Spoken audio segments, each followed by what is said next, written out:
అందరికీ నమస్కారం. నా పేరు అపర్ణ. నేను వ్యవసాయ కూలిగా పనిచేస్తున్నాను.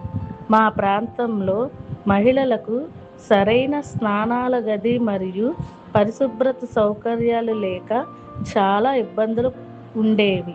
ముఖ్యంగా మహిళలు మరియు చిన్నపిల్లలు చాలా అసౌకర్యానికి గురయ్యేవారు. భద్రతా సమస్యలు కూడా ఉండేవి. ఈ సమస్యను గుర్తించి ఇకో బ్రిక్ స్టార్ వారు స్పాన్సర్ల సహాయంతో మహిళల కోసం ఉచితంగా ఈ బాత్రూమ్ను నిర్మించారు.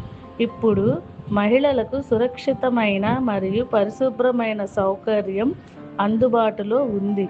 ఆరోగ్యపరంగా కూడా ఇది చాలా ఉపయోగపడుతోంది. అలాగే మహిళలకు గౌరవం మరియు నమ్మకం పెరిగేలా ఈ ప్రాజెక్ట్ సహాయపడుతుంది. ఎలాంటి లాభం ఆశించకుండా సమాజం కోసం ఈ పని చేయడం చాలా అభినందనీయమైన విషయం. ఈ సహాయం చేసిన అందరికీ మా తరపున హృదయపూర్వక ధన్యవాదాలు.